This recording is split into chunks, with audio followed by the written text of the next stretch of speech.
All right, Get Better Everyday podcast with Matt Gouge. I've got Steve Westfeld on today. I'm super excited, man, to jump into the cool stuff that you're doing. Before we get started, maybe short introduction of who you are and what you're up to. Yeah, thanks for having me on. What I'm doing right now is I've got a company called Leans AI, which does AI sports analytics, and so a lot of our clients are sports bettors or into sports betting, and basically our algorithm analyzes all kinds of data points across six sports. So we do NBA, NHL, MLB, college football, college basketball, and NFL. And it looks at every single game that's being played and calculates a probability of a team winning or losing. And then it also looks at a probability of a line or of a going over under the over under line. And then it boils all of that data down to 3 or 4 or 5 picks each day, where we found that the team analytics lean really strongly to one side of a line or a spread, and then we send that out to subscribers, and they can choose to incorporate that into their own strategies if they want, or they could ignore it. But at the end of the day, like, I think data is really powerful, information is really powerful, and we're providing just data and information on games that can add a lot to someone who's into sports and especially sports betting. Yeah, I mean, the first thing that comes to mind is, I'm 43, so I'm not a young whippersnapper, but, in all facets of my mortgage business, my kids' school, like AI came on the scene pretty darn quick, right? And the capabilities it has, quite honestly, when I hear it sometimes, somebody was talking to me about AI capabilities in terms of, the mortgage business. And, after like 4 or 5 minutes, my brain hurts because it's fascinating, but it's complex. Do you have anybody who's using the AI from like player recruitment standpoint, like the A's Moneyball or anything like that? Not right now, although a lot of what we're looking at is very similar. So we're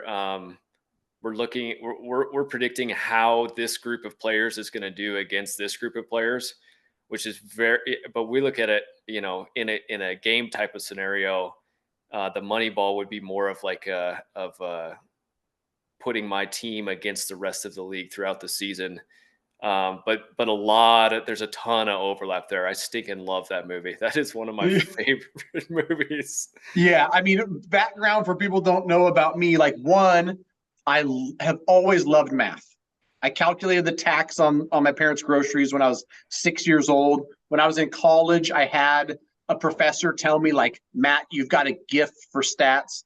You should be a stats major. There's tons of different things you should do.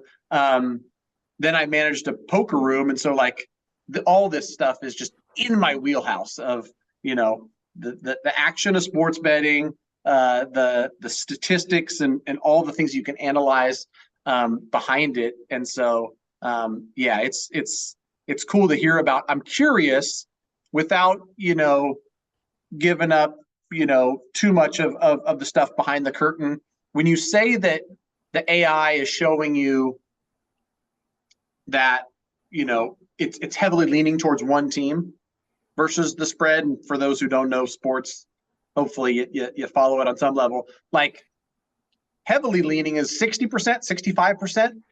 65%. 53 to 57 is usually what we see. Okay. What we've found is that so it's contrary to what a lot of people think, but Vegas is not trying to predict the outcome of a game. Vegas is trying to split money. So when Vegas sets a line at 2.5 or 3.5 or whatever, they are trying to get equal money on both sides of that line, so that regardless of the outcome, they take their 9% and they go home and they make a profit. And so what we've seen is that emotional bettors will see an injury report or a news article or an analyst on ESPN feel really strongly one way or the other, and they'll start to put more money on one side of a line, and it'll pull that line. or maybe it'll just be what the line was set. But at the end of the day, Vegas is trying to split money. What our algorithm is trying to do is predict the true game analytics, regardless of what anybody betting thinks one way or the other. And so it's constantly analyzing how these teams will perform relative to that line or spread. And then it's doing deviations based on scoring in a game to calculate probabilities. And back to your original question, a lot of what we see come out is between like 54 to 57 or 58%. So it's not huge, but in that 5, 6, 7%, there's a lot of money to be made. Yeah, for sure, for sure. Yeah, I mean, that's truly fascinating. And just to add some clarity for people that maybe don't understand sports betting, to your point, if one team is favored against the other by 2.5 points, if Vegas gets half the bettors that bet on the Bears and half the bettors that bet on the Lions, and there's you've got to bet $110 to win 100. Sometimes it's different, but that's a nuance. Yep. We don't. Yep. And so, on one side you bet 110 to win 100. On the other side, you bet 110 to win 100. If there's equal money on both sides, they take their 10% vig, juice, whatever the heck you want to call it, and that's what they want, right? They don't care who wins. They just want it to be equal on both sides. So that's fascinating to hear. With AI, my limited knowledge of it, right? Like, the better information you can plug into it, the better information you can get out. So how have you guys developed what I'm sure is algorithms with tons of data pouring in to be analyzed by the software? Yeah, that's exactly it. I can't go into the specific types of data we're using without giving away too much, but it is as vast and wide as you can imagine, of just troves of data. I'm a nerd and I love baseball, and you can just imagine the types of statistics and calculations and historical whatever that exists with baseball. And then you plug that into an AI type of algorithm, and there's quite a lot of effort to get it in forms that matter and make sense, and get relevant data and put it into context and things like that. But it's a data hungry machine, and it feeds off of data, and we spend most of our time feeding the stinking thing with data and making sure the data is good, and then seeing what it spits out on the other end.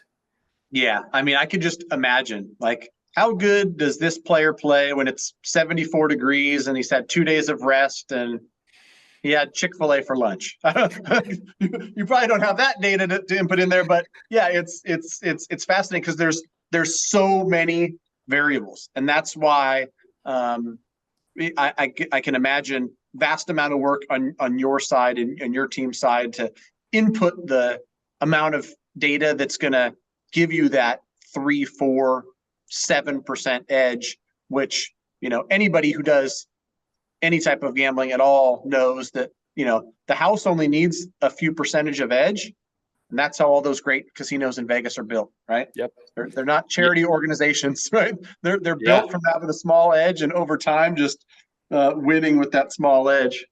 Yep, you got it. And one of the things that we've seen, and it's the only reason we're in business, is because human behavior is incredibly repeatable.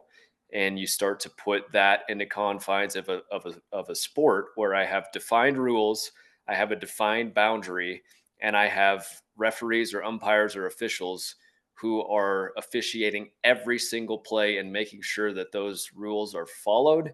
And human behavior gets even more predictable. And then you have coaches who are starting to, how many times have you seen the coach do the same thing on the last drive of a football game, where they go to this stupid prevent defense and they give up anything under 10 yards, and the team marches right down and kicks a field goal? And it's unbelievable how predictable human behavior can be when it's in the confines of a sport with defined rules. That's awesome, man. So as AI continues to just get better every day, and that's a quick shout out to the podcast, Get Better Every Day. What other types of things do you guys plan, or do you have any plans for expanding, or is it just a main focus on we're going to give all the best data and insights that we've collected to people who are out there, placing wagers on sports? Yeah, I mean, right now we're sticking to sports. We feel that the market is huge and it's only growing. One of the things that we've got a lot of global following, but we don't have a soccer or a global football model right now. The reason why is it's this concept we call score fidelity, where it's so hard to predict sports that are low scoring compared to the sports that are high scoring. And hockey, I might have an over under line of like 5 or 6 goals, and a single goal can get scored, and then that's like a 15% chance of a single scoring play changing the outcome of a game. Whereas NBA, I have an over under line of 230 points, and somebody hits a 3 pointer, and that's like a 1.3% chance of a single scoring play changing the outcome of a game. And so, there's huge volatility in the lower scoring mechanism sports, and soccer is certainly one of those. So that's the next thing we're looking at, though, is the global following is just too huge. And we've done really well with our marketing and branding. I mean, if you type in AI sports betting, AI sports picks, we're probably going to be the first company that shows up. And we focused on the American sports right now, but the global market is huge as far as soccer, and that's probably our next avenue. Awesome, man. That's cool. I'm a huge basketball fan, so basketball intrigues me than any of the others. Like you said, it's a high scoring affair, and so like the predictability is easier when whether or not somebody makes a free throw is not going to swing one way or another. Are you guys doing just pro sports, or is it college and college football and college basketball as well? Yep. So the major pro sports: college football, college basketball. Awesome, man. What about my Sacramento Kings? Are they going to win the NBA championship? Can we plug that into AI? Okay, so first off, I love Sabonis. I don't know why, but he is like my second or third favorite player in the league, and I am like a diehard Jokic fan, Denver fan, and all that stuff. But they've scared me a little bit early on. The algorithm is, as soon as I see the algorithm picking for them and against them, it's like we don't know what's going on yet. So it's going to take some time. I think they are definitely on the right path and on the right, on an upward trend. But the West is so stinking loaded. I don't know that they win everything, but I would love to see them go to, at least to the second round, if not the Western Conference Finals. That would be awesome. Yeah, for a diehard Sacramento Kings fans like me, like we waited 17 years just to get back to the playoffs, and so last year was a dream. We're still living in that dream, and the games are super exciting. It's funny because I wanted to point out like what you talked about earlier, and I don't know if people caught it, but there's emotion that goes into the average psyche of a sports bettor when they're betting. And so it's like, I like Sabonis. I like this stuff about the Sacramento Kings.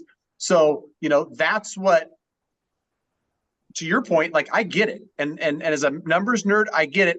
Vegas is going to set a line if your AI says that the Sacramento Kings should win this game by 6 points. But for whatever reason, the public, and through their perception and through what somebody's, said on ESPN, is that line is not going to push people to bet equally on both sides, then Vegas is going to set it differently, even though the true outcome. That just fascinates me, dude, and it makes sense, right? It makes all the sense in the world. There's going to be guys like, I like Sabonis, I'm going to bet on him. Jokic, is my hero. I love how his post-game interviews are pure entertainment, and he talks about his horses more than he talks about basketball. He's unbelievable. I stinking love him, man. And I love that he does not have an ego about him. Not even a shred of an ego. He's just, he wants to win, and he wants to go back and play with his stinking horses in Serbia, which is fantastic. Yeah. You can't not love Jokic, man. I love that guy too. Yeah. but exactly to your point, and that's one of the big value propositions we have is we have taken the emotion out of how a game is likely going to lean. And every single sports handicapper, every single sports bettor is inevitably biased, period, in one way or another. And sometimes, even if they try not to be, they're inevitably biased. And it good or bad, sometimes it works for you, sometimes it works against you, but you're biased.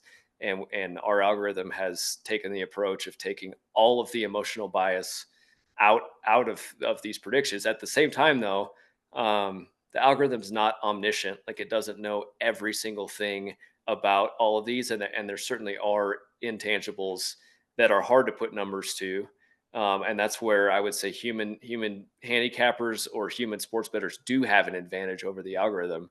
But over the long term, I think that the consistency of the algorithm tends to far outweigh the biases of just humans making decisions on the fly. Yeah, yeah. I mean, I was around a lot of betting. I've retired from betting for probably a decade, but in my head, just thinking about it, it's like if you were a great handicapper and knew and study a specific sport and bet on it, you could use this AI software in your guys' service to, validate, like, hey, I really think that it's more likely this team wins. And that's what it is, right? Is you can't be 100% right, can't even be 75% right, but if you can be 58% right, you'll do really well. And you've got, your information that you've used to say, hey, I think the Pacers in this game are more than likely to cover this 4-point spread. And then, the AI analytics also back that. Fascinating stuff, man. I'm looking forward to see what you guys are up to in the future. I'm looking forward to looking it up. Where do I find you online? Yeah, so the website is leans.ai, leans.ai. And on the homepage, we've got what we call Remy's scorecard, where you can see all the metrics on how the algorithm is performing. That goes back over a year now. And so people could just check in and see how it's doing in some sports versus the other sports and how it's doing overall. And then if anyone wanted to subscribe, there's just a get started link where you can create an account and get access free for 30 days to try it out and see if you like it or not. As you can imagine, AI is incredibly expensive to develop. So we do have to charge for it. So after the first month, it is $2.99 a month going forward. And we also have some yearly subscription as well. But for the right person, it is a kick-ass product. It's really fun. Yeah, that's pretty cool. I just thought about in my head, like, it's different, sports betting and mortgage, but we're both dealing with numbers. And sometimes I present numbers and just numbers aren't emotional, and so that goes for your stuff and your sports betting. It's like, hey, here's what the analytics say. And there's no emotion involved. It's no favorite player. It's no, I love, Buddy Hield shooting threes or, De'Aaron Fox. Right. It's like, I'm just going to look at the data. So thanks for joining me, man. This was an interesting conversation. And it's AI, man. It's everywhere. It's everywhere. We can't avoid it. It is going to be a different world in a year, much less 10 years. It's crazy, but thank you for having me on. I really do appreciate it. Yeah, thanks. I'll put links down below to the website and anything else. Thanks again, Steve. Right on. Have a good one. You too.